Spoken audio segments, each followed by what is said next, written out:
Hey guys, what's up? My name is Daniel and welcome to another Lineage video. And today we're going to be talking about the Monster Codex. The Monster Codex inside the game is basically a giant book that allows you to collect cores from fallen enemies. And we're talking about bosses, rares, and random mobs that walk all around. But you can also find these inside boxes, or even on the trading house if you want to spend blue diamonds on them. What these cores allow you to do is that it allows you to increase your stats permanently by imbuing those cores inside the book. So if we're going to take a look at the East Talking Island over here, that's basically the very first zone where you are. And basically the Black Fang is the very first dog or wolf that you fight. I've been able to rank this up to level 9. I've been farming this since in the beginning of the game I didn't really know what it did, but all I saw was increase my stats. So I've been farming them, and over the period of time I actually collected codexes. You know, the cores from the mobs, and it allowed me to imbue my stats in these. I actually saved up quite a few of them, so that in this video I can show you what they do. We're also going to be talking about where you can actually find them, because that's actually a very interesting thing.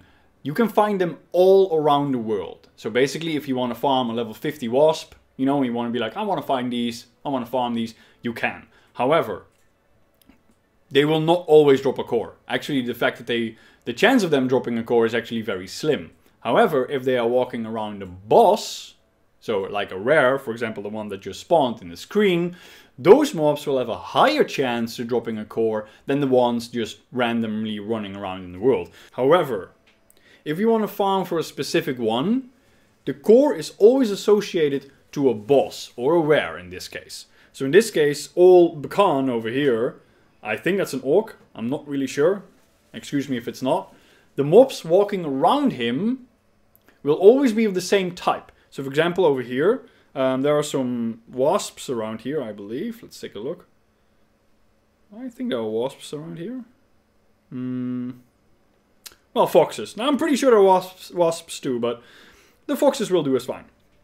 As we already demonstrated, all these rares are not in the form of these foxes. So that means that they will have a very low chance of dropping a core, if none at all. So you want to be farming them around these rares, because they will drop a core, and the boss itself has a higher chance of dropping a core. Now, there is also another way for you to farm cores, and that is the best way. And we're talking about, like, as you see here, this one. That is 16 cores. I farmed them in, I think they were like level 40. Yeah, I think they're even level 36, I think. I farmed them using a summoning stone. Now, a summoning stone are these items. This one, and this one. You might have already have them in your inventory. And you can also combine them using small fragments. Or you can also just find them using in a box, basically. Or buy them, you know, if you want to spend the money on it. So, these summoning stones, they will always contain one boss inside the summoning circle. So that means is there are like a ton of mobs. Let me just open one for you so that you actually can see what it is. Let's open this one. Use. As you can see here, that's the Black Fang. That is the Silverhorn, the spiders, and let's see. No, these are pretty low level in all honesty. So, yeah, well, I have to use them anyway. I mean, you can't sell them, so let's go for these. Let's go for the Necroses. And I will do that. Summoning. Now, you have two options here, which is really cool. You can publicize this battle. That means that you can ask people from your clan to help you, or people from the world, or just in local. So if you want to do something really high, something really difficult, it might actually be very beneficial to go in with a party and keep hunting these monsters. Well, in this case, this is just going to be, nope, we're just going to go in. And then you go into a specific area that is literally designed to hunt cores. And as you can see here, there are a bunch of mobs all around that are the same as the boss that is over there. Now, I know that these are very low level. They will pose no absolute threat to me whatsoever. But the stats that they will give me once I will be able to imbue a core from them are permanent and are very helpful for my level. So let me just kill these. Let me just activate a buff. Let me just use an AoE attack. And let me just kill them. Now hopefully we will be able to get a core quite quickly. Of course, this is like one of the moments where they are super rare and don't drop at all. That was a guy that literally came from the ceiling. No idea where he came from. I advise if you do low level ones that you do it yourself. Because you can literally gather them all up and do it super fast. Now this here is the boss. You can find him inside a dungeon. Elven Ruins Part 2, I believe. And let's see if he drops something. As you can see, he dropped a core. Now, as far as I know, these bosses inside the Summoning Stone always drop a core. Always. So you always have basically one advantage. Now, you can also just auto-battle your way through here. As you can see, it takes a lot longer because he just kills them one by one. Now, if you have a Spell Singer or anything else that does AoE damage, I think it's okay. But in my case, I'm playing an Abyssal Walker. I'm more like single target with a little bit of AoE. Just fast attacks, but a little bit less AoE, unless I spec differently with my spells, but don't really care about that because I really like this setup. Not a core, awesome.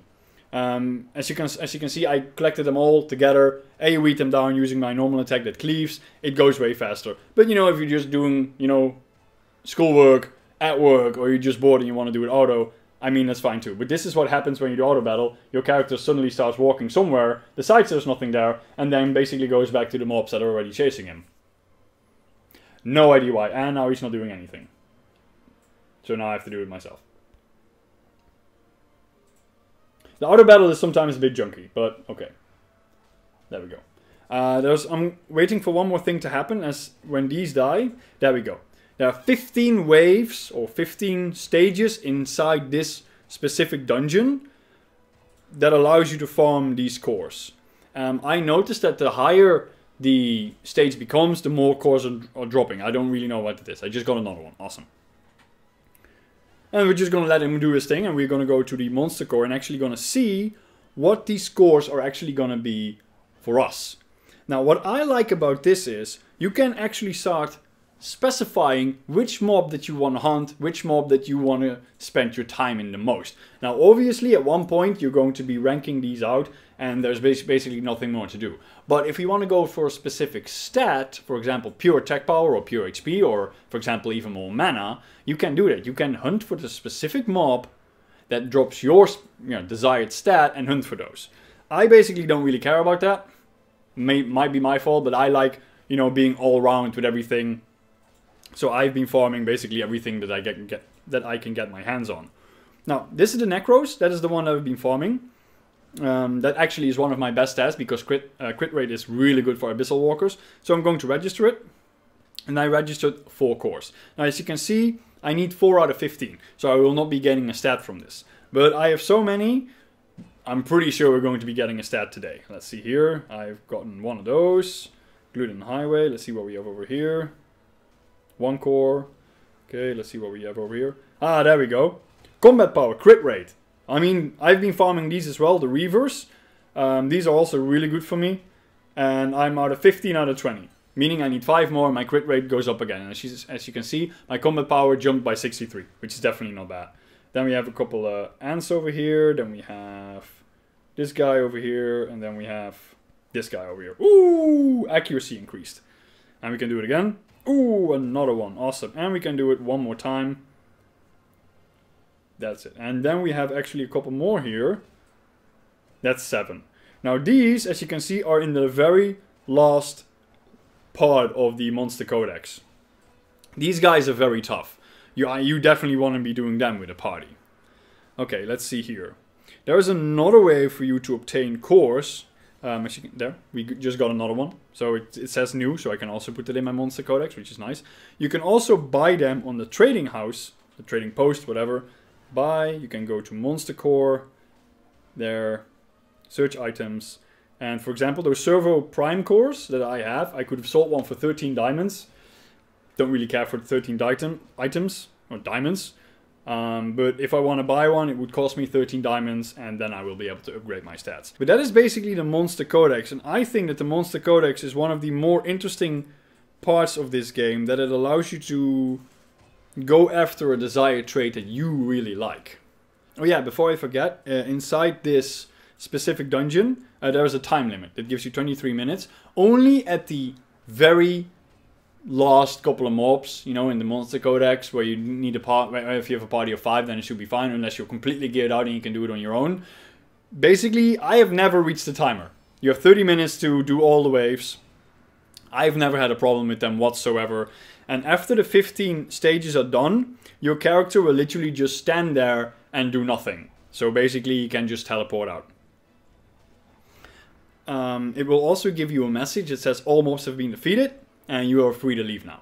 But, you know, if you're just putting your iPad away and you're not doing anything with it, you know, just know that your character is standing there. Just, you know, do a quick check around anyway, you know, because as you saw, my character stops auto-attacking for some reason. But most of the time, you know, your character is done. There's one other thing that I want to mention. Sometimes people in the world trade, let's see here. I've joined a party. Okay, I accidentally clicked on something. Balls. Over here, in the world chat, you will sometimes see join, and then you see a mob name, you know, for the party.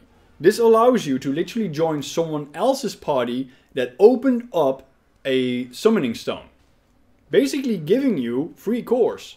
So if you're doing it if you're questing inside, outside in the world, you know, and you're just farming something like that, or even doing the main quest, I highly suggest that you join those, because one, you know, they open it up themselves. You know, it's not like you're invading them. It's not like, oh, this is my summoning stone, go away. No, they open it up. They want people to come in. So if you join them in the party and they kill something on the left and you kill something on the right, and if a core drops, you all get it. You all get the core, which is awesome. So you can literally finish something in like 5 or 6 minutes, especially if you're some nice DPS, and one stands on the left, one stands on the right, and one stands on the bottom. You can clear all those packs, keep those stages coming quickly, and basically in 5 minutes you're done. You can also find cores outside in the wild, or summoning stones in the wild. So that's those massive red summoning stones, like this one over here. I think it's, yeah, these. You can see them in the wild. Now you can go in these, but there is a chance, you know, that someone doesn't want you to be in there. You know, I didn't make it public because I just wanted to show you, but there is a chance that someone wants to do it on his own. I have no idea why, because it's basically way more beneficial than in doing it together or with even a party, because it just goes quicker. The experience game might be a bit slower, but let's be honest, you're not in here for the experience, you're here for the cores. So just be advised, you know, that you might not, yeah, you might hurt someone's feelings on the internet. But if someone makes it public, definitely join him, because it's going to be beneficial for him and definitely for you. If you have any questions about this, if you have any questions about the course, about the stats, please let me know in the comments below, right there, and I will do my best to answer them. And as always, this was Daniel, and I will see you in the next video.